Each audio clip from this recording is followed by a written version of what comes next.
സ്മൃതി പരുത്തിക്കാട്. നമസ്കാരം. വൈദേകം റിസോർട്ട് ഒരു പുതിയ വിവാദമല്ല. സഹകരണ സ്ഥാപനം പോലെ സ്വകാര്യ സ്ഥാപനത്തെ സഹായിക്കാമോ എന്ന് പി ജയരാജൻ സംസ്ഥാന കമ്മിറ്റിയിൽ പറഞ്ഞുവെന്ന് വ്യക്തമാക്കിയത് ഇ.പി. ജയരാജൻ തന്നെയാണ്. ഇ.പിയുടെ ഭാര്യ ചെയർപേഴ്സണും മകൻ പിന്നീട് ചെയർമാനുമായ റിസോർട്ടിലെ പി.കെ. ഇന്ദിരയുടെ 81.99 ലക്ഷം രൂപയുടെ ഓഹരി, മകൻ ജെയ്സിന്റെ 10 ലക്ഷം രൂപയുടെ ഷെയറുകൾ, ഇതും കഴിഞ്ഞ ഏപ്രിലിൽ ചർച്ചയായതാണ്. പിന്നീട് നിക്ഷേപം പിൻവലിച്ചത് പാർട്ടി ഇടപെടലിന് ശേഷവും. ഇ.പി. ജയരാജൻ കുറേക്കാലം പാർട്ടി പരിപാടിയിൽ നിന്ന് അടക്കം ഒഴിഞ്ഞുനിന്ന കാലവും ഉണ്ടായിരുന്നു. വൈദേകം റിസോർട്ടിന്റെ നടത്തിപ്പ് രാജീവ് ചന്ദ്രശേഖരന് ഷെയറുള്ള നിരാമയ റിട്രീറ്റ് ഏറ്റെടുത്തു എന്നതും പുതിയ വാർത്തയല്ല. വൈദേകം വീണ്ടും ചർച്ചയാക്കിയത് ഇ.പി. ജയരാജനോ അതോ വി.ഡി. സതീശനോ? വെല്ലുവിളിയിൽ ആര് ജയിക്കും?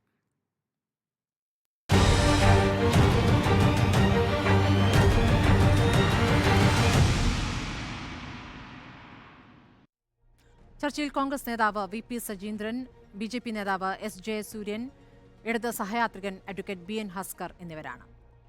ആദ്യം ശ്രീ വി.പി. സജീന്ദ്രൻ, ഇത് കഴിഞ്ഞ കുറച്ചു ദിവസമായി വി.ഡി. സതീശൻ ഉന്നയിക്കുന്ന, പ്രതിപക്ഷ നേതാവ് ഉന്നയിക്കുന്ന വിഷയമാണ്. രാജീവ് ചന്ദ്രശേഖറുമായി ബന്ധമുണ്ട് ഇ.പിക്ക് എന്ന്, അത് ബിസിനസ് ബന്ധമാണ് എന്നും പറയുന്നു. വൈദേകം റിസോർട്ടുമായി കഴിഞ്ഞ ഏപ്രിലിൽ പുറത്തുവന്ന വിവരങ്ങൾ കൂടാതെ എന്ത് പുതിയ തെളിവുകളാണ് പ്രതിപക്ഷ നേതാവിന്റെ കയ്യിലുള്ളത്? അത് ഞാൻ പൊട്ടിക്കുമെന്ന് പറയാതെ ആ തെളിവ് പുറത്തുവിടുകയല്ലേ ഈ ഘട്ടത്തിൽ ചെയ്യേണ്ടത്?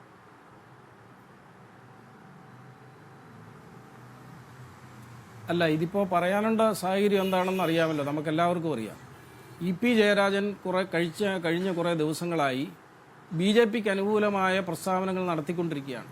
ഇപ്പോൾ പലർക്കും സംശയം അദ്ദേഹം LDFിൻ്റെ കൺവീനറാണോ അതോ ബി.ജെ.പിയുടെ മുന്നണിയായ NDAയുടെ കൺവീനറാണോ എന്നുള്ള സംശയം പോലും വന്നു.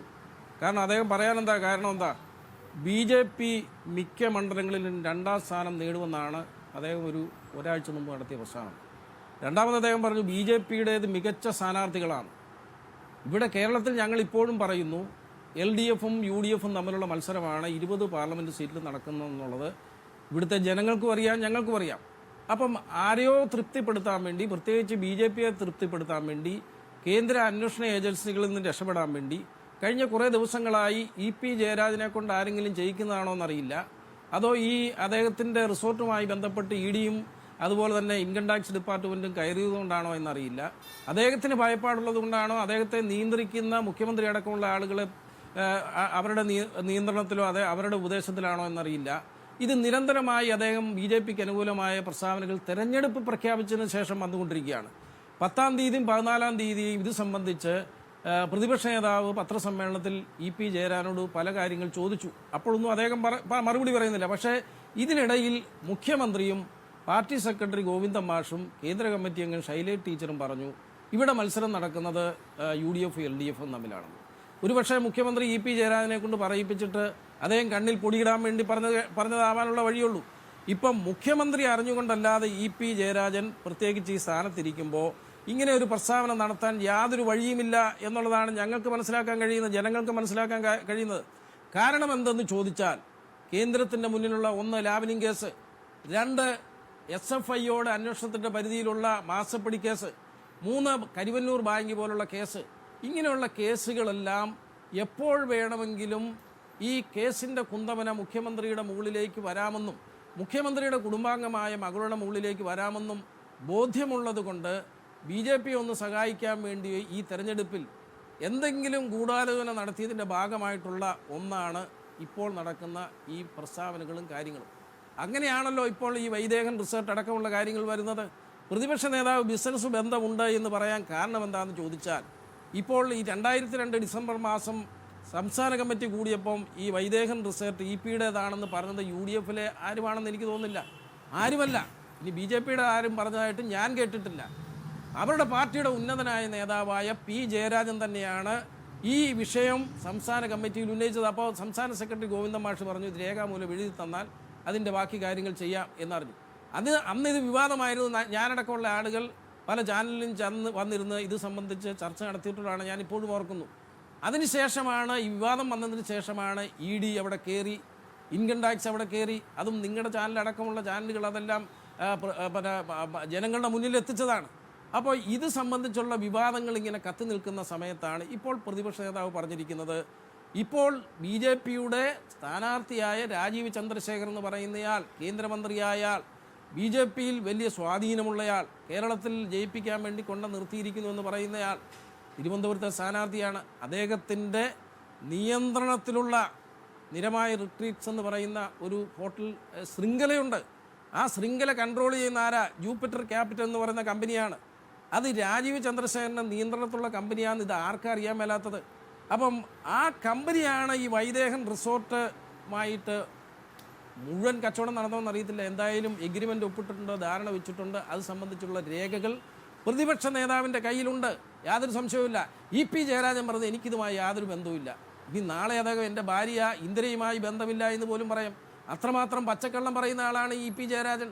അദ്ദേഹത്തിൻ്റെ ഭാര്യയ്ക്ക് 92 ലക്ഷം രൂപയുടെ ഷെയറും മകൻ ജെയ്സന് 10 ലക്ഷം രൂപയുടെ ഷെയറും ഉണ്ടെന്ന് അദ്ദേഹം പിന്നീട് സമ്മതിച്ചു. ഞാനൊരു കാര്യം ചോദിച്ചോട്ടെ, ഇന്ന് തന്നെ അദ്ദേഹം പറയുന്നത് എന്താ? ദല്ലാൽ നന്ദകുമാറുമായി എനിക്ക് യാതൊരു ബന്ധവുമില്ല എന്നുള്ളത്. ഞാനൊന്ന് ചോദിച്ചോട്ടെ, എല്ലാം കൂടി പറയണ്ട ശ്രീ VP സജീന്ദ്രൻ. ഇല്ല, ദല്ലാൽ നന്ദകുമാറിന്റെ കാര്യത്തിലേക്കൊക്കെ കടന്നു കഴിഞ്ഞാൽ നിങ്ങളും പ്രതിരോധത്തിലാകും. ആദ്യം ശ്രീ ഹസ്കറിലേക്ക്.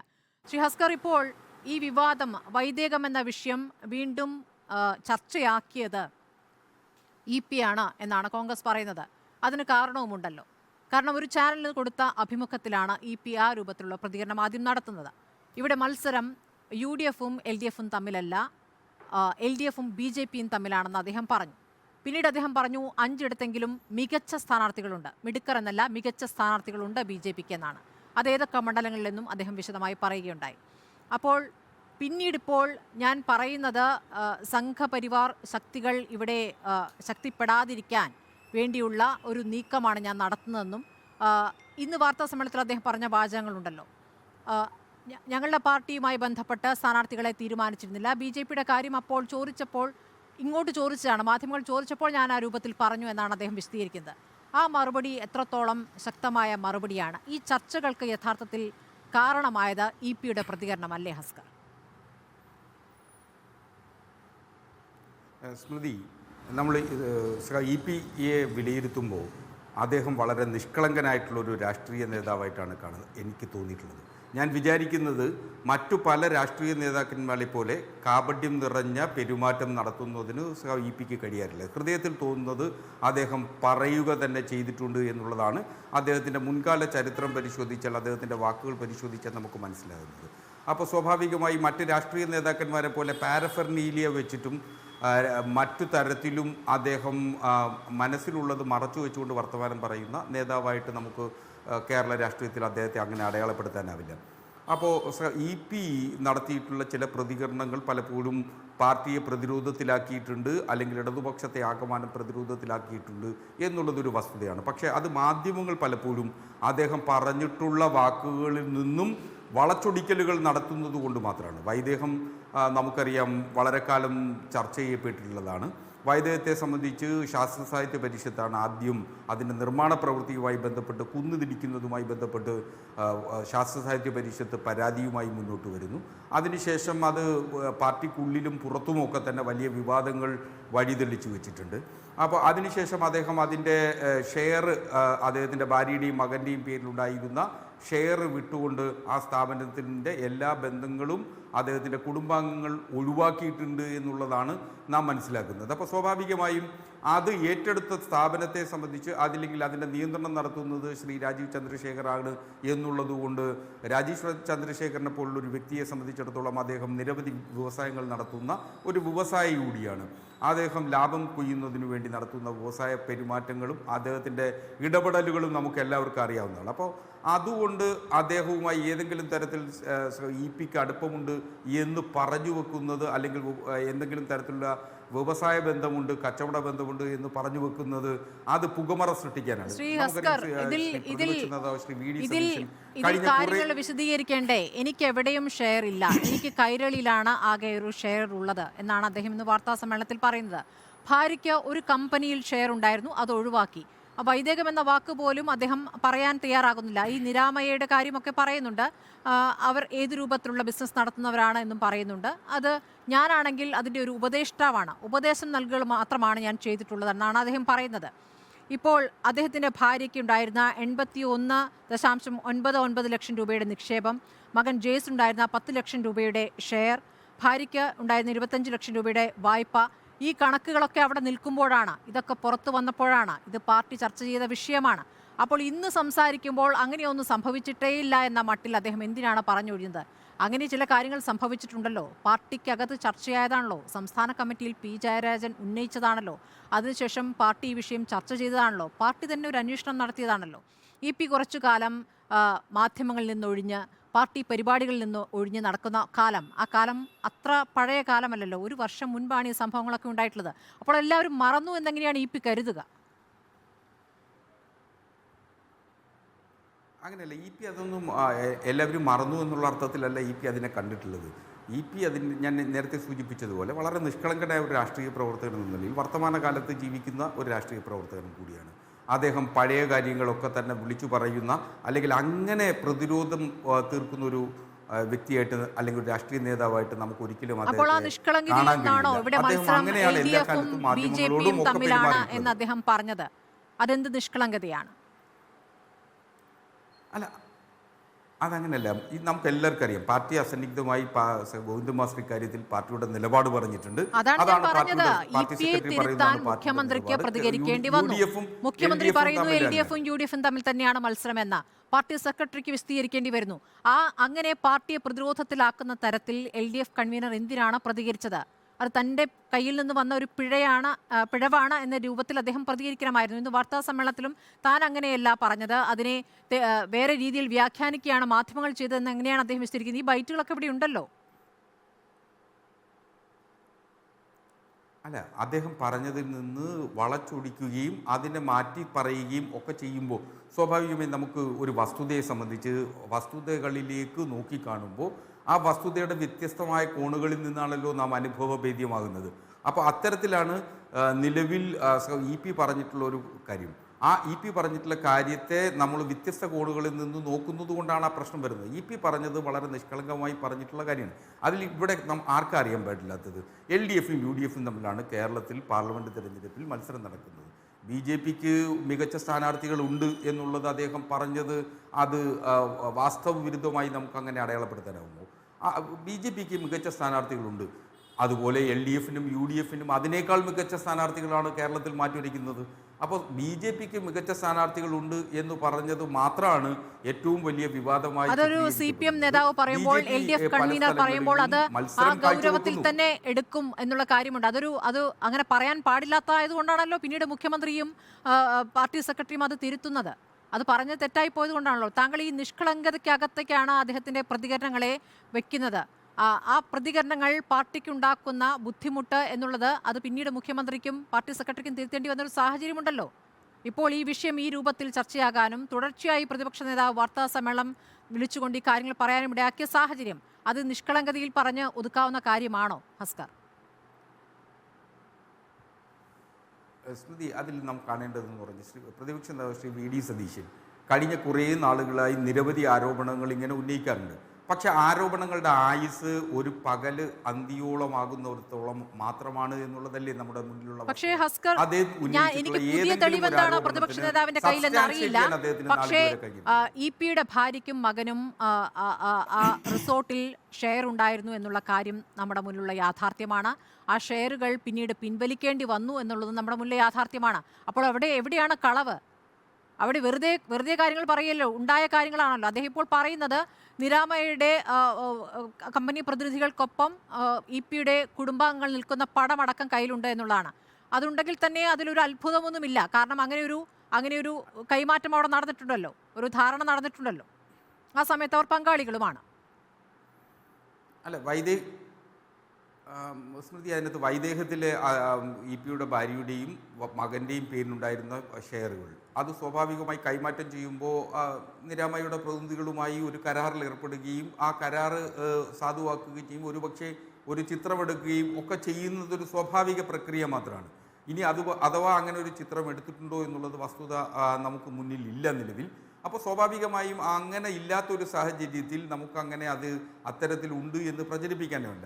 ഈ പ്രതിപക്ഷ നേതാവിൻ്റെ കയ്യിൽ അങ്ങനെ ഏതെങ്കിലും തരത്തിലുള്ള തെളിവുകൾ ഉണ്ടായിരുന്നുവെങ്കിൽ അദ്ദേഹം വാർത്താ സമ്മേളനത്തിൽ തന്നെ അത് പുറത്തുവിടുക എന്നുള്ളതായിരുന്നു രാഷ്ട്രീയ മര്യാദ. അപ്പോൾ അദ്ദേഹം ഇങ്ങനെ ഊഹാപോഹങ്ങളും കെട്ടുകഥകളും പ്രചരിപ്പിക്കുന്നതിനു വേണ്ടി ശ്രമിച്ചുകൊണ്ടേയിരിക്കുന്നു. അതുകൊണ്ടാണല്ലോ ഞാൻ നേരത്തെ സൂചിപ്പിച്ചതുപോലെ അദ്ദേഹം ഉയർത്തിയിട്ടുള്ള ആരോപണങ്ങൾക്ക് നാളിതുവരെ ഒരു ആരോപണവും സബ്സ്റ്റാൻഷിയേറ്റ് ചെയ്യുന്നതിന് അദ്ദേഹത്തിന് കഴിഞ്ഞിട്ടില്ല.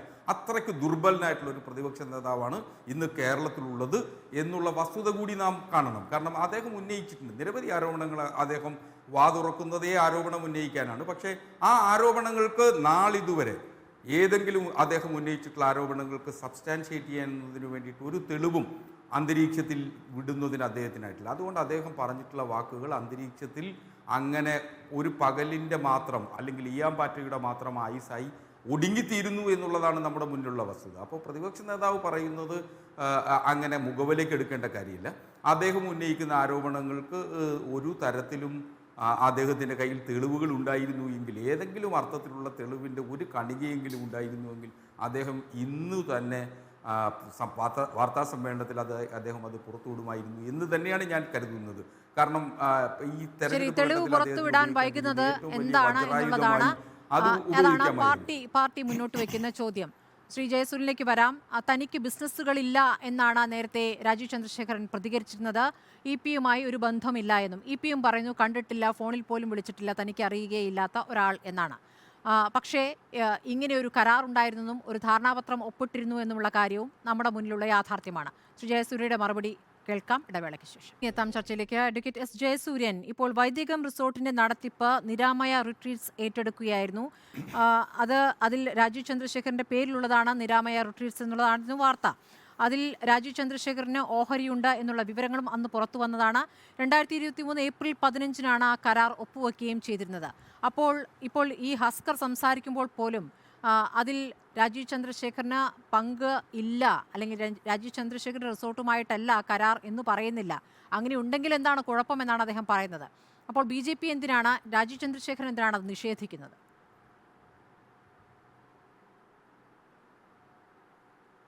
ഇക്കാര്യത്തിൽ VD സതീശൻ കേവലം ഒരു ലോക്കൽ കോൺഗ്രസ് നേതാവല്ല, അദ്ദേഹം ഉത്തരവാദിത്വമുള്ള പ്രതിപക്ഷ നേതാവും കൂടിയാണ്. അദ്ദേഹം ഇങ്ങനെയുള്ള ആരോപണങ്ങൾ ഉന്നയിക്കുമ്പോൾ ആ ആരോപണങ്ങൾ തെളിയിക്കാൻ അദ്ദേഹം തയ്യാറാവണം, തെളിവ് പുറത്തുവിടുകയും വേണം. അതായത് ഞങ്ങൾക്ക് പറയാനുള്ള ഇതാണ്, തേങ്ങ ഉടയ്ക്കു സ്വാമി, എൻ്റെ തെളിവുണ്ട് പുറത്തുവിടും, ഞാൻ ഞെട്ടിക്കും പൊട്ടിക്കും എന്നൊക്കെ പറയുന്നുണ്ടല്ലോ. ഞെട്ടിക്കൂ, പൊട്ടിക്കൂ, തേങ്ങ ഉടച്ച് സ്വാമി സത്യം തെളിയിക്കൂ. എന്തിനാണ് പുകമറ സൃഷ്ടിക്കുന്നത്? രാജീവ് ചന്ദ്രശേഖർ വ്യക്തമാക്കിയിട്ടുണ്ട് ഈ വിഷയത്തെ സംബന്ധിച്ച്. അദ്ദേഹം EP ജയരാജനെയും അറിയില്ല, ഈ വിഷയത്തെയും അദ്ദേഹത്തിന് അറിയത്തില്ല, കേവലം ഒരു ആരോപണം മാത്രമാണ്. അങ്ങനെയെങ്കിൽ ഉത്തരവാദിത്വപൂർവ്വം ആരോപണം ഉന്നയിച്ച വ്യക്തി പ്രതിപക്ഷ നേതാവ് കൂടിയായിരിക്കുമ്പോൾ കൃത്യമായ തെളിവുകൾ പുറത്തേക്ക് വിടണം. ജനങ്ങൾക്ക് മുമ്പിൽ പുകമറ സൃഷ്ടിക്കുകയല്ല വേണ്ടത്. ഇലക്ഷൻ സമയമാണ്, ആൾക്കാരുടെ ഇടയിൽ സെൻസേഷണൽ ആയിട്ടുള്ള ഒരു ന്യൂസ് ഉണ്ടാക്കിയിട്ട് ഒരു രാഷ്ട്രീയ കുളം കലക്കൽ, അതല്ല മാന്യത. കൃത്യമായി ഉത്തരവാദിത്വത്തോടു കൂടി പെരുമാറുകയാണ് അദ്ദേഹം ചെയ്യുന്നത്. ഇന്ത്യ മുന്നണിയിലെ രാജീവ് ചന്ദ്രശേഖരന് ബന്ധമില്ല എന്നാണോ താങ്കളുടെ വാദം? അതുമായി ബന്ധമുള്ള ജൂപ്പിറ്റർ ക്യാപിറ്റൽസ് അത് രാജീവ് ചന്ദ്രശേഖരൻ്റെതാണ് എന്നുള്ള വിവരങ്ങൾ പുറത്തു വന്നിട്ടുള്ളതാണ്. അപ്പോൾ അത് നിഷേധിക്കുകയാണോ? എന്താണ് വാദം? എന്താണ് EP യും രാജീവ് ചന്ദ്രശേഖരൻ തമ്മിൽ പരിചയമില്ല എന്നുള്ളതാണോ വാദം, അതോ ഈ കരാറില്ല എന്നോ? ഈ വാർത്ത തന്നെ അടിസ്ഥാനരഹിതമാണ് എന്ന് രാജീവ് ചന്ദ്രശേഖർ വ്യക്തമാക്കിയിട്ടുണ്ട്. അതിൽ പരം വ്യക്തമാക്കേണ്ട കാര്യമൊന്നുമില്ല. അങ്ങനെ അദ്ദേഹം വ്യക്തമാക്കുമ്പോൾ അല്ല, ഞാൻ പറഞ്ഞ കാര്യങ്ങൾക്ക് അടിസ്ഥാനമുണ്ട്, തെളിവുണ്ട് എന്ന് തെളിയിക്കേണ്ട ചുമതല VD സതീശനുണ്ട്. അതാണ് ഞാൻ പറഞ്ഞത്. അപ്പോൾ ആ ഉത്തരവാദിത്വം നിറവേറ്റാൻ VD സതീശൻ മുന്നോട്ട് വരണം എന്നാണ് ഞാൻ പറഞ്ഞതിൻ്റെ ചുരുക്കം. അതല്ലേ അതിൻ്റെ ശരി, അതല്ലേ യഥാർത്ഥത്തിൽ അദ്ദേഹം ചെയ്യേണ്ടത്. നിയമപരമായ നടപടികളിലേക്ക് പോകണമെങ്കിൽ അങ്ങനെ പോകാം, രാഷ്ട്രീയ തെളിവുകൾ പുറത്തുവിടണമെങ്കിൽ അങ്ങനെ പുറത്തുവിടാം. എന്തു തന്നെയാണെങ്കിലും ആരോപണത്തിൽ മാത്രം ഒതുങ്ങി നിൽക്കാതെ തെളിവുകളിലേക്ക് വരൂ എന്ന് തന്നെയാണ് ഞങ്ങൾ ഉദ്ദേശിക്കുന്നത്. നിങ്ങളെ സംബന്ധിച്ച് പക്ഷേ EP യുടെ വാചകങ്ങൾ ഗുണം ചെയ്തിട്ടുണ്ട് അല്ലേ? മികച്ച സ്ഥാനാർത്ഥികൾ ഉണ്ട് BJPക്ക് എന്നുള്ളതും ഇവിടെ മത്സരം BJP യുമായിട്ടാണ് എന്നും അദ്ദേഹം പറഞ്ഞ കാര്യങ്ങൾ നിങ്ങൾക്ക് ഗുണം ചെയ്തു എന്നാണോ മനസ്സിലാക്കേണ്ടത്? അപ്പോൾ K സുരേന്ദ്രൻ അതിലൊക്കെ EP യോട് നന്ദി പറയുന്നുണ്ടായിരുന്നു. തീർച്ചയായിട്ടും ഇവിടെ CPM അത് വാക്കുകളിലൂടെ അംഗീകരിക്കുകയും കോൺഗ്രസ് അത് പ്രവൃത്തികളിലൂടെ അംഗീകരിക്കുകയും ചെയ്തു. അതായത് കോൺഗ്രസിന്റെ ധാരാളം നേതാക്കന്മാർ, ഉന്നതരായിട്ടുള്ള നേതാക്കന്മാർ ഇപ്പോൾ BJP-യിലേക്ക് വന്നുകൊണ്ടിരിക്കുന്നു. അവിടെ തന്നെ വളരെ വ്യക്തമാണ്, BJP ശക്തമാണ്, BJP സ്ഥാനാർത്ഥികൾ ശക്തരാണ്. ഇപ്പോൾ EP ജയരാജൻ വ്യക്തമായി, സത്യസന്ധമായി, ശ്രീ ഹസ്കർ പറഞ്ഞ പോലെ നിഷ്കളങ്കമായി കാര്യങ്ങൾ തുറന്നു പറഞ്ഞു. BJP-യുടെ സ്ഥാനാർത്ഥികൾ ശക്തരാണ്, BJP ശക്തരാണ്. പൊതുവെ ഇപ്പോൾ കേരളത്തിന്റെ രാഷ്ട്രീയ അന്തരീക്ഷത്തിൽ ഇന്ത്യ മുന്നണി മത്സരിക്കുകയാണ്. BJP ശക്തമാണ് എന്ന് തെളിയിക്കാൻ വേണ്ടി ഇന്ത്യ മുന്നണിയിലെ ഘടകകക്ഷികളായിട്ടുള്ള കോൺഗ്രസും CPM-ഉം മത്സരിക്കുന്ന കാഴ്ചയാണ് നമ്മൾ കാണുന്നത്. വളരെ വലിയ അംഗീകാരമായിട്ട് ഞങ്ങൾ ഇതിനെ കാണുന്നു. പറഞ്ഞതൊന്നും ചെറിയ ആൾക്കാരല്ല. അപ്പോൾ തീർച്ചയായിട്ടും കോൺഗ്രസിന്റെ ഭാഗത്തു നിന്നും CPM-ന്റെ ഭാഗത്തു നിന്നും BJP-യെ ശക്തിപ്പെടുത്താനുള്ള എല്ലാ സഹായങ്ങളും അവർ ചെയ്തു തന്നുകൊണ്ടിരിക്കുകയാണ്. അപ്പോൾ CPM-നോട് ഞങ്ങൾക്ക് നന്ദിയുണ്ട്, കോൺഗ്രസിനോടും നന്ദിയുണ്ട്. ഇനി കേരള ജനത ഇത് മനസ്സിലാക്കിക്കൊണ്ട് BJP-യോടൊപ്പം മാറാൻ പോകുന്ന. അതെ, CPM പറയുന്നത് കേട്ടിട്ട് BJP-ക്ക് വോട്ട് ചെയ്യുമെന്നല്ലേ? CPM അങ്ങനെ പറഞ്ഞിട്ടില്ലല്ലോ. EP ജയരാജനെ തിരുത്തിക്കൊണ്ടാണ് പിന്നീട് മുഖ്യമന്ത്രിയും പിന്നീട് പാർട്ടി സെക്രട്ടറിയും പ്രതികരിച്ചിട്ടുള്ളത്. EP ഇന്ന് വിശദീകരിക്കുന്നത് താൻ അങ്ങനെയല്ല പറഞ്ഞത്, മാധ്യമങ്ങൾ വളച്ചൊടിക്കുകയായിരുന്നു എന്നാണ്. തിരിച്ചെത്താം.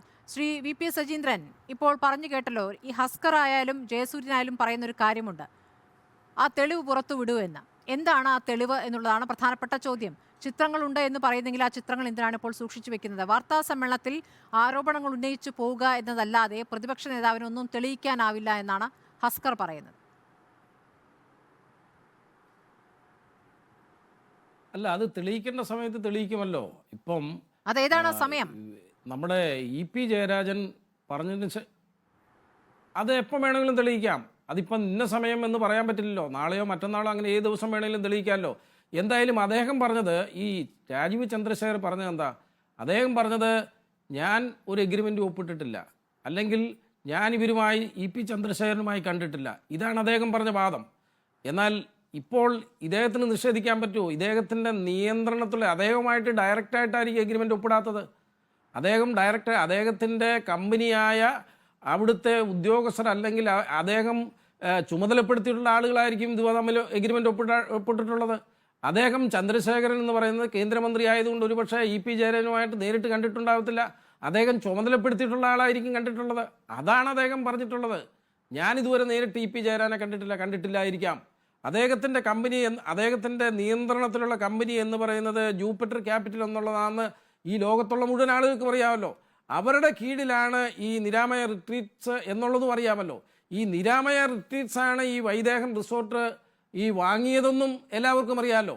അപ്പം ഇപ്പോൾ അദ്ദേഹം നേരിട്ട് ഒപ്പിട്ടില്ല എന്നുള്ളത് ചിലപ്പോൾ ശരിയായിരിക്കാം. അദ്ദേഹത്തിൻ്റെ നിയന്ത്രണത്തിലുള്ള, അദ്ദേഹം ചുമതലപ്പെടുത്തിയ ആളുകളായിരിക്കും ഇദ്ദേഹം ഒപ്പിട്ടിരിക്കുന്നത്. അപ്പം പറയുന്നത് ശരിയായിരിക്കുമല്ലോ.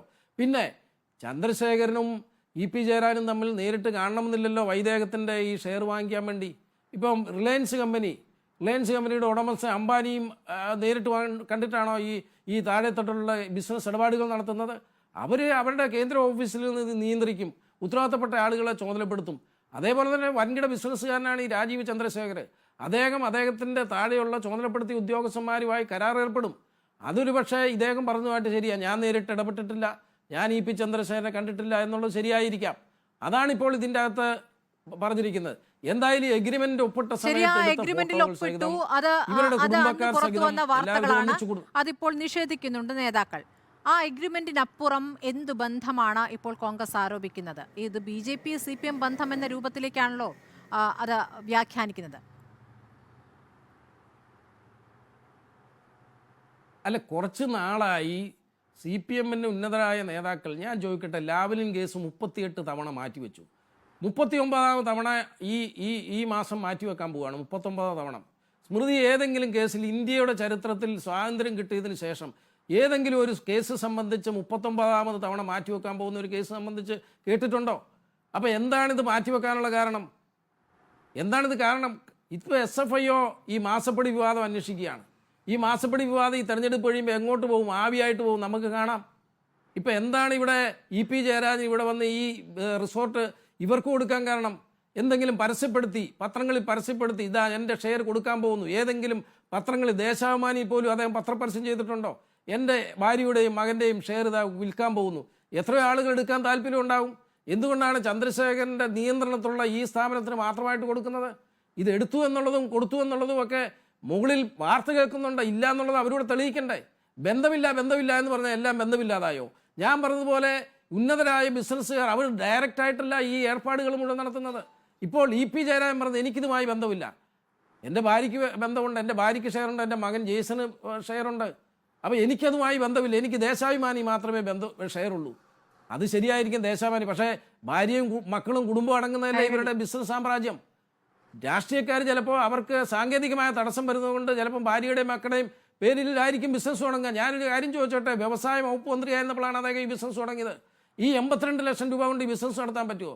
ഞാനൊന്ന് ചോദിക്കട്ടെ, മുഖ്യമന്ത്രിയുടെ ഭാര്യയ്ക്കും ഇ പി ജയരാജൻ്റെ ഭാര്യയ്ക്കും മാത്രമാണ് പെൻഷൻ പറ്റുമ്പോൾ ഈ കോടാനുകോടിയും ലക്ഷങ്ങളും ഒക്കെ കിട്ടുന്നത്. ബാക്കിയുള്ള ആളുകൾക്കൊന്നും പെൻഷൻ പറ്റുമ്പോൾ ഇത്രയും വലിയ തുക കിട്ടാറില്ല.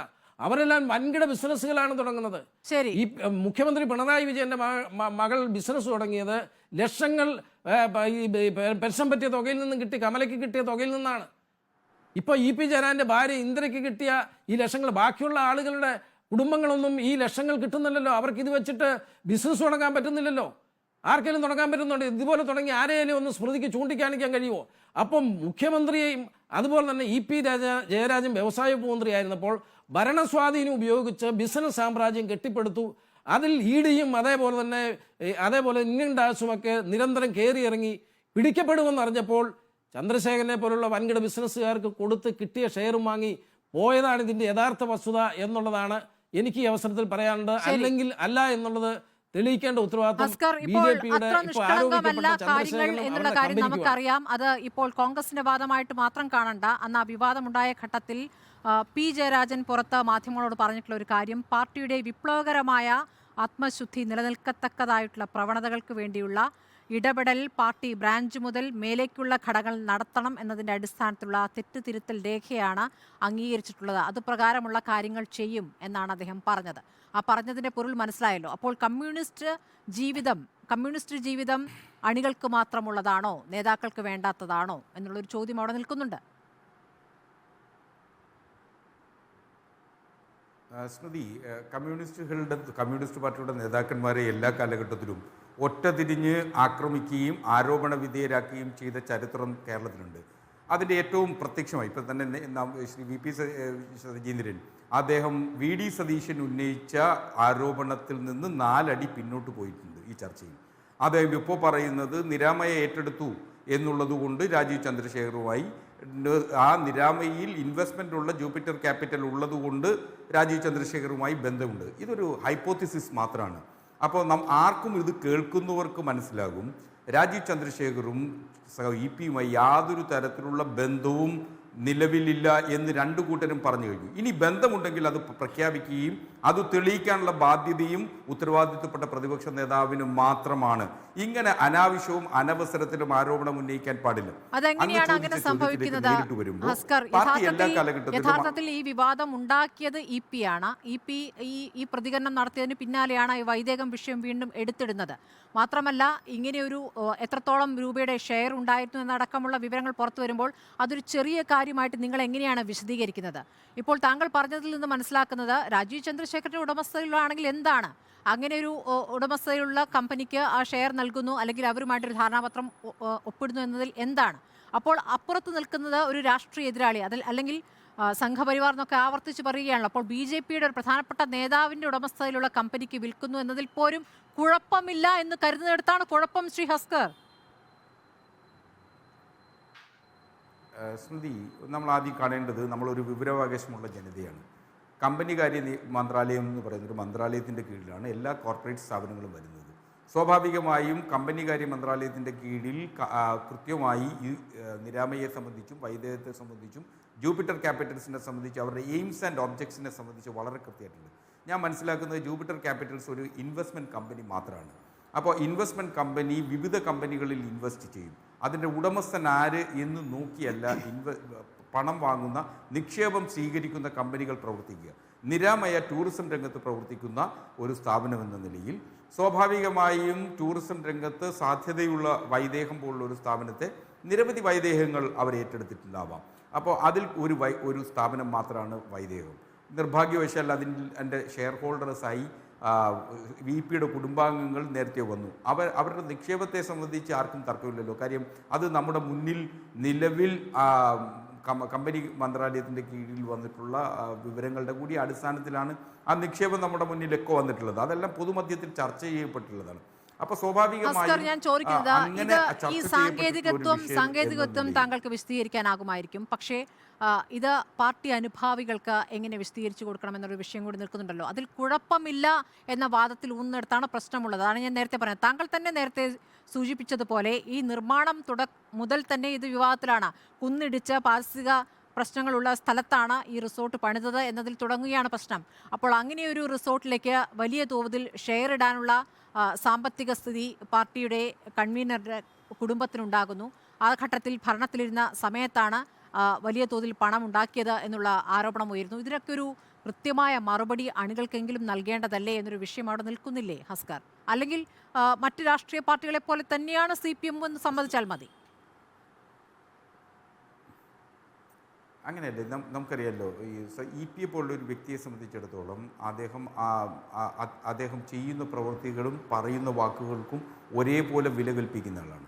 അതുകൊണ്ട് തന്നെയാണ് അദ്ദേഹം പലപ്പോഴും ഇങ്ങനെ വിവാദങ്ങൾക്ക് പെട്ടുപോകുന്നത്. അതുകൊണ്ടാണ് വിവാദങ്ങളുടെ തീ കത്തി വന്നാൽ പോലും അദ്ദേഹത്തിന് അതിൽ നിന്ന് അപ്പുറത്തേക്ക് കടക്കാനാവുന്നതും ആ നിഷ്കളങ്കത കൊണ്ടാണ്. നമ്മൾ അതിനെ അങ്ങനെ തന്നെ കാണണമെന്നുള്ളത് തന്നെയാണ് ഞാൻ പറയുന്നത്. ഒരുപക്ഷെ പാർട്ടി അണികളെ സംബന്ധിച്ചിടത്തോളം EP അടുത്തറിയുന്ന ആളുകളെ സംബന്ധിച്ചിടത്തോളം ഈ നിഷ്കളങ്കത ഏത് തലം വരെ എത്തി നിൽക്കുന്നു എന്നൊരു വിഷയമുണ്ട് ഹസ്കർ. ഇപ്പോൾ ഈ ദല്ലാൾ നന്ദകുമാർ എന്ന ഒരു വ്യക്തി, ആ വ്യക്തിയുമായി ബന്ധപ്പെട്ടുള്ള വിവാദങ്ങളും ഇപ്പോൾ വരികയാണല്ലോ. അതിൽ പ്രതിരോധത്തിലാകുന്നത് കോൺഗ്രസ് കൂടിയാണ് എന്നുള്ള വിഷയം നിൽക്കുന്നു. പക്ഷേ എന്തിനാണ് ഇങ്ങനെ ഒരാളുമായിട്ടുള്ള ചങ്ങാത്തം എന്നുള്ള ചോദ്യം ഉയരുന്നുണ്ട്. ഇങ്ങനെ ഒരാളെ തനിക്ക് അറിയില്ല എന്ന മട്ടിൽ ഇപ്പോൾ മാധ്യമങ്ങളോട് അദ്ദേഹം പറയുമ്പോൾ അത് ദല്ലാൾ നന്ദകുമാറിനെ മാത്രമാണോ എന്ന് മനസ്സിലാക്കാനാകുന്നില്ല. ദീപ്തിയുമായി ബന്ധപ്പെട്ട വിഷയം ഉന്നയിച്ചപ്പോഴാണ് അദ്ദേഹം പറഞ്ഞത് ഇവരൊക്കെ ആരാണ് എന്ന് എനിക്കറിയില്ല എന്ന്. പക്ഷേ ദല്ലാൾ നന്ദകുമാറുമായി അദ്ദേഹം ഒരുമിച്ച് നടക്കുന്നതും അദ്ദേഹത്തിൻ്റെ വീട്ടിൽ പോയി ഭക്ഷണം കഴിക്കുന്നതും അടക്കമുള്ള ദൃശ്യങ്ങൾ പുറത്തേക്ക് വന്നിട്ടുള്ളതാണ്. അപ്പോൾ ഈ ചങ്ങാത്തത്തിന് കൂടി ഒരു വിശദീകരണം നൽകേണ്ടി വന്നില്ലേ? സ്മൃതി, ദല്ലാൾ നന്ദകുമാറിനെ പോലുള്ള കളങ്കിതരും ഷെയ്ഡി ക്യാരക്ടേഴ്സുമായിട്ടുള്ള വ്യക്തികളുമായി ഒരു തരത്തിലും CPM നേതാക്കന്മാർക്ക് ബന്ധം പാടില്ല എന്ന നിലപാട് തന്നെയാണ് എനിക്കുള്ളത്. സ്വാഭാവികമായും അത്തരം കളങ്കിതരും വെറുക്കപ്പെട്ടവരുമായിട്ടുള്ള ആളുകളുമായി ചങ്ങാത്തം കൂടുക എന്നുള്ളത് CPM നേതാക്കന്മാരുടെ പരിപാടിയല്ല. അപ്പോൾ സ്വാഭാവികമായും നിങ്ങൾ തെറ്റിദ്ധരിക്കും ഇങ്ങനെ ഒരു ചിത്രം വരുന്നു. നമ്മളിപ്പോൾ ഒരു ഡിജിറ്റൽ യുഗത്തിലാണ് ജീവിക്കുന്നത്. ഞാൻ മനസ്സിലാക്കുന്നത് അദ്ദേഹം ഒരു ക്ഷേത്രത്തിൻ്റെ ചടങ്ങിൽ പങ്കെടുക്കുമ്പോൾ ദല്ലാൾ നന്ദകുമാറിൻ്റെ അമ്മയെ പൊന്നാട അണിയിക്കുന്ന ഒരു ചിത്രമാണ് നിങ്ങൾ മാധ്യമങ്ങളൊക്കെ ദല്ലാൾ നന്ദകുമാറുമായി EPക്ക് എന്തോ അടുത്ത ബന്ധമുണ്ട് എന്ന അർത്ഥത്തിൽ ഒരു മുതിർന്ന അമ്മയെ ആദരിക്കുന്ന ഒരു മാന്യത, അല്ലെങ്കിൽ ആ ഒരു മാന്യത മാത്രമാണ് അദ്ദേഹം EP അക്കാര്യത്തിൽ പാർട്ടിയിലേക്ക് കോൺഗ്രസ് നേതാക്കളെ എത്തിക്കാൻ എങ്ങനെയാണ് അദ്ദേഹം പ്രവർത്തിച്ചത്, ഈ ദല്ലാൾ നന്ദകുമാർ പ്രവർത്തിച്ചത് എന്നുള്ള കാര്യങ്ങളാണ് അയാൾ പറഞ്ഞുകൊണ്ടിരിക്കുന്നത്, മാധ്യമങ്ങളോട് പ്രതികരിച്ചുകൊണ്ടിരിക്കുന്നത്. അത് പൂർണ്ണമായി നിഷേധിക്കാൻ കഴിയും. അമ്പലത്തിൽ പോകാറുണ്ടല്ലേ? അപ്പൊ EP ജയരാജൻ അമ്പലത്തിൽ പോകാറുണ്ടോ? അമ്പലത്തിൽ പോകാറുണ്ടോ EP ജയരാജൻ? അമ്പലത്തിലെ ചടങ്ങുമായി ബന്ധപ്പെട്ടാണ് നന്ദകുമാറിന്റെ അമ്മയെ ആദരിക്കുന്നു എന്ന് അങ്ങ് പറഞ്ഞു. EP ജയരാജൻ അമ്പലത്തിൽ പോകാറുണ്ടോ?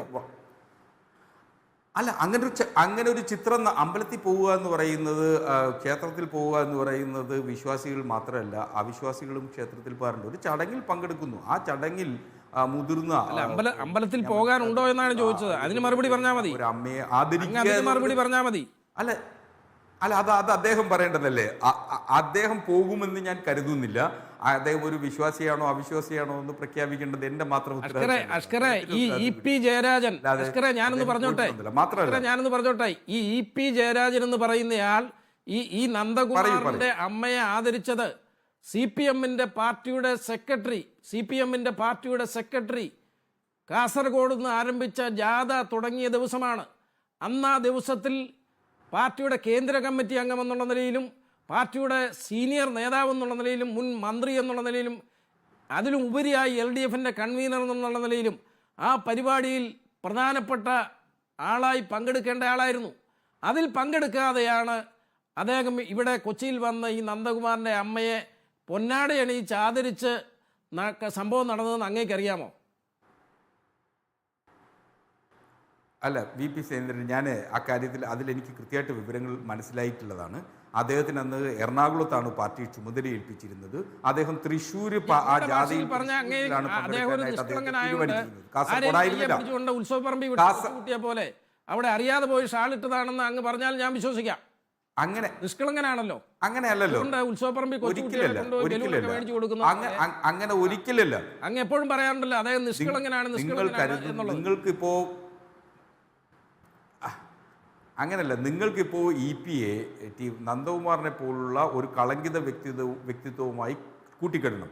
എന്തിനാണ് CPMലേക്ക് ഒരാൾ വരണമെങ്കിൽ, ഒരു വ്യക്തി മറ്റൊരു രാഷ്ട്രീയ പ്രസ്ഥാനത്തിൽ നിന്ന് CPMലേക്ക് വരിക എന്ന് പറഞ്ഞാൽ CPMൻ്റെ പരിപാടിയും പ്രവർത്തനവും അംഗീകരിച്ചുകൊണ്ട് അതിൽ ആകൃഷ്ടരായിട്ടാണ് CPMലേക്ക് ആൾ വരുന്നത്. അല്ലാതെ നന്ദകുമാറിനെ പോലുള്ള വ്യക്തികളെ റിക്രൂട്ടിംഗ് ഏജന്റായി നിയമിച്ചുകൊണ്ടല്ല CPMലേക്ക് ആളിനെ എടുക്കാറുള്ളത്. അതുകൊണ്ട് ഏതെങ്കിലും തരത്തിൽ അവകാശവാദം ഉന്നയിച്ചിട്ടുണ്ട് എങ്കിൽ മടങ്ങിയെത്താം ചർച്ചയിലേക്ക്.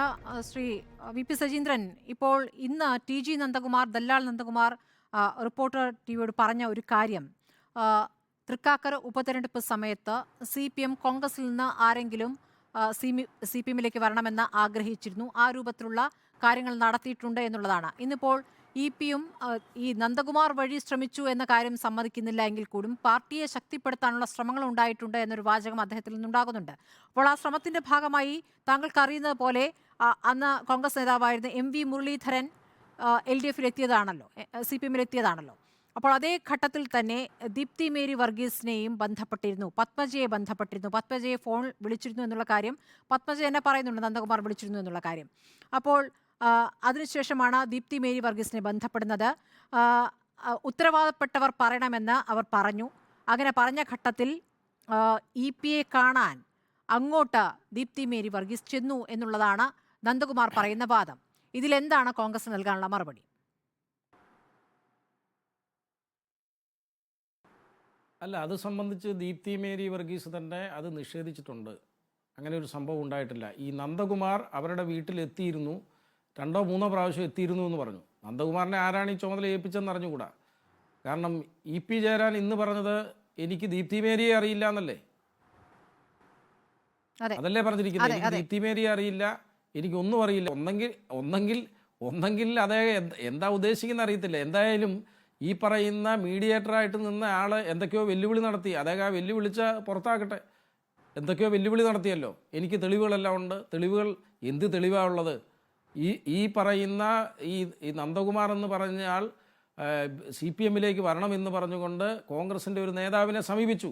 അതിപ്പം പല ആളുകളെയും സമീപിച്ചിട്ടുണ്ടാവും. ഇതിനിടയിൽ ആരും പുറത്തു പറയാത്തതായിരിക്കും. അത് കുറേ കാലമായി നടക്കുന്നതല്ലേ. കോൺഗ്രസ്സിൽ ആരെങ്കിലും അസ്വസ്ഥരായിട്ടുണ്ടോ എന്ന് അന്വേഷിക്കും. ഇപ്പം കോൺഗ്രസിനെ സംബന്ധിച്ച് ഒരു ഉപതെരഞ്ഞെടുപ്പ് നടന്നു. ഒരാൾ മാത്രമല്ല, പലരും ഉപതെരഞ്ഞെടുപ്പ് നടക്കുമ്പോൾ സീറ്റ് ആഗ്രഹിക്കും. വരുന്ന നിയമസഭാ തെരഞ്ഞെടുപ്പിൽ പലരും ഒരു നിയോജക മണ്ഡലത്തിൽ തന്നെ പലരും ആഗ്രഹിക്കും. എല്ലാവർക്കും കൊടുക്കണമെന്നില്ല, ഒരാൾക്ക് കൊടുക്കാൻ സാധ്യമാവുള്ളൂ. അപ്പം ഏതെങ്കിലും കിട്ടാത്ത ആളുകളെ ചാക്കിട്ട് പിടിച്ചുകൊണ്ട് ഇതിനെതിരായി പ്രവർത്തിക്കുന്ന രീതിയാണല്ലോ CPMൻ്റെ രീതി. ഇപ്പോൾ അതല്ലേ നടന്നുകൊണ്ടിരിക്കുന്നത്. അല്ല, നേരായ മാർഗത്തിലൂടെ രാഷ്ട്രീയ പ്രവർത്തനം CPM നിർത്തിയിട്ട് എത്രയോ കാലമായി. ഏത് വേസ്റ്റ് വന്നാലും സ്വീകരിക്കുന്ന രീതിയിലല്ലേ CPMൻ്റെ രാഷ്ട്രീയ പ്രവർത്തനം. അല്ലാതെ എന്തെങ്കിലും മാന്യമായി AKGയുടെ കാലത്തോ EMSൻ്റെ കാലത്തോ അല്ലെങ്കിൽ നയനാരുടെ കാലത്തോ ഉള്ള പാർട്ടി പ്രവർത്തനമാണോ ഇപ്പൊ നടക്കുന്നത്? താങ്കൾ ഈ പറയുന്ന ഘട്ടത്തിലാണ് നിർജീവമായതോടുകൂടി എന്ത് തോന്നിവാസവും കാണിക്കാം പോയ ഒരു സാഹചര്യം കൂടി ഉണ്ടായിരുന്നത്. ഒരു ഗുരുതരമായ ആരോപണമാണ് നന്ദകുമാർ ഉന്നയിക്കുന്നത്. അന്ന് തെരഞ്ഞെടുപ്പ് ചുമതല കൺട്രോൾ ചെയ്തതിൽ ദീപ്തി ഉണ്ടായിരുന്നു. അപ്പോൾ ഏതെല്ലാം ബൂത്തിൽ കോൺഗ്രസിന്റെ നീക്കം എന്നത് അറിയാൻ അവരെ അപ്രോച്ച് ചെയ്തിട്ടുണ്ട്. ഈ നന്ദകുമാർ അപ്രോച്ച് ചെയ്യുന്നത് CPMന് വേണ്ടിയിട്ടാണെന്നാണ് അവകാശപ്പെടുന്നത്. അങ്ങനെ അപ്രോച്ച് ചെയ്തപ്പോൾ ചില കാര്യങ്ങൾ അറിയിച്ചു ദീപ്തി എന്നാണ് പറയുന്നത്. ഈ കാര്യത്തിൽ എന്ത് പരിശോധനയാണ് പാർട്ടി നടത്തുന്നത്? സ്മൃതി, ഒരു പരിശോധന നടത്തേണ്ട കാര്യമില്ല. PT തോമസ് 14,500 വോട്ടിന് ജയിച്ച സ്ഥലത്ത് 4 ലക്ഷത്തിൽ പരം വോട്ടിന് ജയിച്ചപ്പോൾ അവിടെ എന്താ നടന്നെന്നറിയാമല്ലോ. അവിടെ മന്ത്രിമാരും മുഖ്യമന്ത്രി തമ്പടിച്ച് അവിടെ ക്യാമ്പ് ചെയ്ത് വീടാന്തരം കയറി ഇറങ്ങി സമുദായ നേതാക്കന്മാരുടെ വീടുകൾ കയറി രാവിലെ ബ്രേക്ക്ഫാസ്റ്റ്, ഉച്ചയ്ക്ക് ലഞ്ചും, വൈകിട്ട് ഡിന്നറും കഴിച്ചു. ഇവരെ എല്ലാം സ്വാധീനിക്കാൻ ശ്രമിച്ചു, ഓഫറുകൾ കൊടുത്തു. ഇതെല്ലാം കൊടുത്തിട്ടും 4 ലക്ഷത്തിൽ പരം വോട്ട് കിട്ടിയില്ലേ? എന്ത് വിവരം കൊടുത്തെന്നാണ് പറയുന്നത്? എന്ത് വിവരം കൊടുത്തിട്ട് എന്താ കാര്യം? ജനങ്ങൾ കൂടെ നിന്ന് ആര് വിവരം കൊടുത്തിട്ടും കാര്യമില്ല. അത് ഞാൻ കൊടുത്താലും ആര് കൊടുത്തിട്ടും കാര്യമൊന്നുമില്ല. അതിലൊന്നും ഒരു കാര്യമുള്ളതല്ല. ഇത് എന്തെങ്കിലും ഈ വിവാദം ദല്ലാൾ പറയുന്നതൊക്കെ വിശ്വസിച്ച് വാർത്തയാക്കുക എന്ന് പറയുന്നത് തന്നെ നമ്മളെ സംബന്ധിച്ച് എന്താ പറയുക, അതിനൊന്നും ഞാൻ മറുപടി പറയുന്നില്ല. അല്ല, വിവാദ ദല്ലാൾ എന്ന് പറയുമ്പോൾ ഇപിയുമായി ബന്ധപ്പെട്ട് ആണ് എന്ന് കാണുമ്പോൾ നിങ്ങൾ ആ വിഷയം എടുക്കുന്നുണ്ട്. നിങ്ങളുടെ നേതാക്കളുമായി ബന്ധപ്പെട്ടാകുമ്പോൾ നിങ്ങൾ എന്തിനാണ് അത് തള്ളിക്കളയുന്നത്? അല്ല, EP ജയരാജൻ ഏത് സമയത്തും പച്ചക്കള്ളം പറയുന്ന ആളാണ്. അതായത് അദ്ദേഹം ഈ നിയമസഭ തല്ലിപ്പൊളിക്കുന്നതും കസേര എടുത്തിട്ട് മറിച്ചിടുന്നതുമൊക്കെ ഞാൻ നേരിട്ട് കണ്ട ആളാണ്. അപ്പോൾ ആ BP ജയരാജൻ തന്നെ എൻ്റെ കേസ് വിഡ്രോ ചെയ്യണം, ഞങ്ങളുടെ എല്ലാം കേസ് വിഡ്രോ ചെയ്യണം, ഇങ്ങനെ ഒരു സംഭവമേ നടന്നിട്ടില്ല എന്ന് പറഞ്ഞുകൊണ്ട് അദ്ദേഹം സുപ്രീം കോടതി വരെ പോയി കേസ് കൊടുത്ത ആളാണ്. അപ്പോൾ അദ്ദേഹം ഇപ്പോൾ നെല്ലാളിനെ അറിഞ്ഞുകൂടെന്നാണ് പറയുന്നത്. നെല്ലാളിൻ്റെ അമ്മയ്ക്ക് ഷാളണിച്ച് ഞാൻ നേരത്തെ പറഞ്ഞ പോലെ അദ്ദേഹം നിഷ്കളങ്കനായതുകൊണ്ട് ചിലപ്പം ഒന്നെങ്കിൽ നെല്ലാളിൻ്റെ അമ്മ നിന്നിടത്തോട്ട് ആരെങ്കിലും കൊണ്ട് കാറെ ഇറക്കി വിട്ടതായിരിക്കും, അപ്പോൾ ഒന്ന് ഇട്ടേക്കാൻ പറഞ്ഞു വിട്ടതായിരിക്കും. ഒന്നെങ്കിൽ ഇദ്ദേഹം പൊട്ടം കളിക്കുകയാണ്, അല്ലെങ്കിൽ ഇദ്ദേഹം ഇങ്ങനെ ആരെങ്കിലും ഉത്തരവാദിത്തപ്പെട്ട ആളുകൾ പിണറായിക്ക് വേണ്ടി BJPയെ സഹായിക്കാൻ വേണ്ടി ഇദ്ദേഹത്തെ പൊട്ടം കളിപ്പിച്ച് ഇറക്കി വിട്ടിരിക്കുകയാണ്. എന്നിട്ട് ഞങ്ങളുടെ നേതാക്കളെല്ലാം നിങ്ങൾക്ക് അനുകൂലമായി പറയുകയാണെന്ന് പറയിപ്പിക്കാൻ വേണ്ടിയുള്ള സംഭവമാണ് ഇത്. കോൺഗ്രസ് എന്ന് പറയുന്ന ഒരു മഹാപ്രസ്ഥാനമാണ്. ഇതിൽ നിന്ന് 1, 2, 3 പേരാ ഏത് രാഷ്ട്രീയ പാർട്ടി പോയാലും ഇതിനൊരു ചുക്കും സംഭവിക്കാൻ പോകുന്നില്ല. അതുകൊണ്ട് ആരേതെല്ലാവരും കൊണ്ടുപോകാൻ ശ്രമിച്ചാലും ഈ പാർട്ടിക്ക് ഒരു കേടുപാട് പോലും മുന്നോട്ട് പോകും എന്നുള്ളതാണ് എനിക്ക് പറഞ്ഞു 500 പേരായി പോകുന്നത് രാജ്യത്താകെ. ഇന്ത്യയിൽ ഈ പ്രസ്ഥാനം ഉണ്ടായതിനു ശേഷം എത്രയോ ആളുകൾ പോയിട്ടുണ്ട്. എത്രയോ ആളുകളല്ല, അതിൽ 250 പേരെങ്കിലും MP-മാരും MLA-മാരും ഒക്കെ ആയി എല്ലാ പാർട്ടി നൽകിയ സുഖങ്ങളും അനുഭവിച്ച ശേഷം പിന്നീട് കൂടുതൽ സുഖത്തിനായി അങ്ങോട്ട് പോയവരാണ്. ഈ CPM ന്ന് എന്തേരെ പേര് പോയിരിക്കുന്നു സ്മൃതി? വാർത്ത കണ്ടല്ലേ, ജില്ലാ കമ്മിറ്റി വാടകയ്ക്ക് കൊടുത്തിരിക്കുക. അതായത് CPM ആകെ 3 സ്റ്റേറ്റിലല്ലേ ഉള്ളൂ, അവരിലുള്ളതിലല്ലേ പോകാൻ പറ്റുള്ളൂ. ഇവിടെ ആരാണ് ആദ്യം പോയത്? മുഖ്യമന്ത്രിയായ പിണറായി വിജയൻ സീറ്റ് കൊടുത്ത് കൊണ്ടുവന്ന അൽഫോൺസ് കണ്ണന്താനമാണ്. CPM-ന്റെ MLA ആണ് ആദ്യം BJP-യിലോട്ട് പോയത്. എന്നിട്ട് വലിയ വർത്താനം പറയാ. ശരി, എത്ര സംസ്ഥാനങ്ങൾ അധികാരത്തിലുണ്ട് എന്ന കാര്യം പറഞ്ഞു കഴിഞ്ഞാൽ നിങ്ങളുടെ പ്രതിരോധത്തിലാകും ശ്രീ സജീന്ദ്രൻ.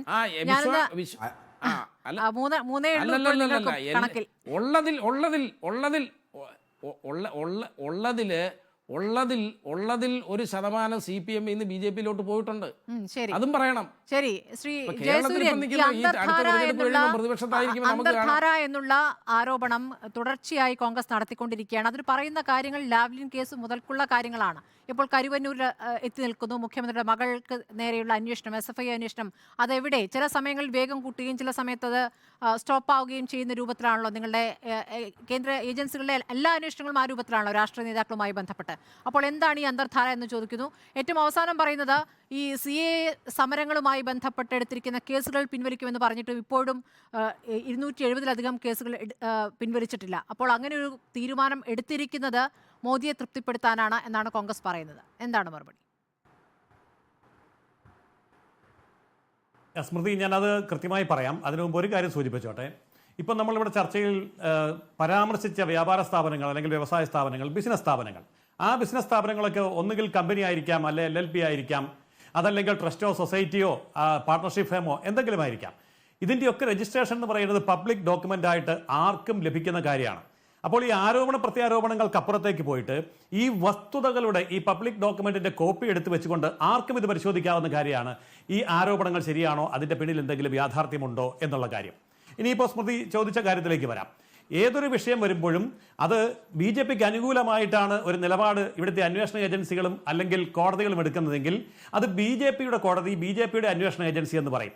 അതല്ല തിരിച്ചാണ് എങ്കിൽ അപ്പോൾ അത് BJPക്ക് എതിരാണ് എന്നും പറയും. ഇത് ഇരട്ടത്താപ്പാണ്. ഇപ്പൊ സുപ്രീം കോടതി BJPക്ക് എതിരായിട്ടുള്ള ഒരു നിലപാട് ഇപ്പൊ ബോണ്ടിന്റെ കാര്യത്തിൽ എടുത്തു കഴിഞ്ഞാൽ സുപ്രീം കോടതി BJP തോറ്റു. BJPക്ക് അനുകൂലമാണെങ്കിൽ തീർച്ചയായിട്ടും അതെന്താ കാണാത്തത്? മാധ്യമങ്ങൾ അത് കാണണ്ടേ? ഇവിടെ മഹാരാഷ്ട്രയിലും കർണാടകത്തിലും BJPയുടെ MP-മാർ MLA-മാർ അടക്കമുള്ളവരെ ED അറസ്റ്റ് ചെയ്തിട്ടുണ്ടല്ലോ, അവർക്കെതിരെ കേസെടുത്തിട്ടുണ്ടല്ലോ. അതെന്താ ചർച്ചയാക്കാത്തത്? അപ്പോൾ ചർച്ച വരുമ്പോൾ അതും കൂടെ ചർച്ചയാക്കണ്ടേ? അപ്പോൾ അവിടെ ഈ കോൺഗ്രസിന്റെ കാലഘട്ടത്തിൽ 1700 കേസുകൾ എടുത്തു, ഇപ്പോൾ നരേന്ദ്രമോദിയുടെ കാലത്തിൽ 4800 കേസുകൾ എടുത്തു എന്ന് പറഞ്ഞാൽ അത്രമാത്രം വ്യക്തമായ അഴിമതിക്കെതിരെ നിലപാടെടുത്തു എന്നാണ് അതിന്റെ അർത്ഥം. അവിടെ BJP നേതാക്കന്മാർക്കും BJP ജനപ്രതിനിധികൾക്കും എതിരെ എടുത്ത കാര്യങ്ങൾ ചർച്ചയാക്കുക തെളിയിച്ച തന്നെ കേസുകളുടെ എണ്ണം വേണം. കൂടി ഒന്ന് പിന്നെ പറയാമോ? കേസുകളുടെ കാര്യം പറഞ്ഞാൽ ഇവിടെ SFIക്കാർ ബസ്സിലിട്ട് അത് പറയാം. അതായത് SFIക്കാർ ബസ്സിന് കല്ലെറിഞ്ഞിട്ട് 12 കൊല്ലം കഴിഞ്ഞിട്ടൊക്കെയാണ് ഇവിടെ ശിക്ഷിച്ചത് ഈ കേരളത്തിൽ. അങ്ങനെയാണെങ്കിൽ പറയാമല്ലോ ഇവിടെ കമ്മ്യൂണിസ്റ്റ് പാർട്ടിയുടെ കയ്യിലാണ് കേരളത്തിലെ കോടതി എന്ന് പറയാമല്ലോ. ആരും പറയുന്നില്ലല്ലോ. അപ്പോൾ കേസുകളുടെ നീട്ടിവെക്കുന്നതും കാലാവധിയും ശിക്ഷിച്ചതിന്റെയും എണ്ണത്തിന്റെയും ഒക്കെ അടിസ്ഥാനത്തിൽ കാര്യങ്ങൾ അന്വേഷിക്കുമ്പോൾ അത് BJPയുടെ കാര്യത്തിൽ മാത്രം അന്വേഷിച്ചാൽ പോരാ. അത് CPMന്റെയും കോൺഗ്രസിന്റെയും കേസുകൾ, അവരുടെ കാലഘട്ടത്തിലെടുത്ത കേസുകൾ, അവരുടെ ഗവൺമെന്റിന്റെ കാലഘട്ടത്തിലെടുത്ത കേസുകൾ, ഇതും കൃത്യമായി അന്വേഷിക്കേണ്ടതാണ്. ഇതങ്ങനെ അന്വേഷിക്കുമ്പോഴാണ് ഈ വസ്തുതകൾ മനസ്സിലാവുക. അതല്ലാതെ ഏകപക്ഷീയമായിട്ട് ഇത് മുഴുവൻ ഇപ്പോൾ തെരഞ്ഞെടുപ്പ് ജയിക്കുമ്പോൾ പോലും നമുക്കറിയാമല്ലോ, BJP ജയിച്ചാൽ അത് EVMന്റെ പ്രശ്നം, കോൺഗ്രസ് ജയിച്ചാൽ അത് ജനാധിപത്യത്തിന്റെ വിജയം, ഇങ്ങനെയൊക്കെയല്ല പറയുന്നത്. അപ്പോൾ EVM ആണെങ്കിലും കോടതിയാണെങ്കിലും കേസാണെങ്കിലും അന്വേഷണ ഏജൻസികൾക്ക് അത് അതിൻ്റെതായിട്ടുള്ള വഴിയെ പോകാനുള്ള സ്വാതന്ത്ര്യം BJP കൊടുത്തിട്ടുണ്ട്. അതിവിടെ സുപ്രീം കോടതിയുടെ കാര്യത്തിൽ നമ്മൾ കണ്ടതാണ്. അതിനെ രാഷ്ട്രീയ പ്രേരിതമാണ്, രാഷ്ട്രീയ ചട്ടുകമാണ് എന്നൊക്കെ പറയുന്നത് കേവലം വ്യാഖ്യാനം മാത്രമാണ്. തെളിവ് നാളെയാണോ പുറത്തുവിടുന്നത്?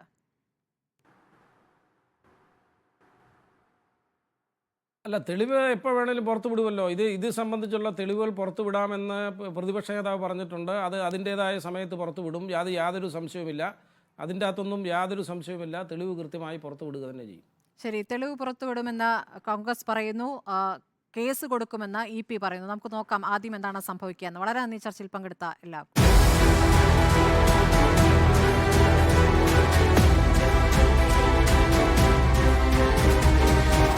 ഡിബേറ്റ് വിത്ത് സ്മൃതി പരുത്തിക്കാട്.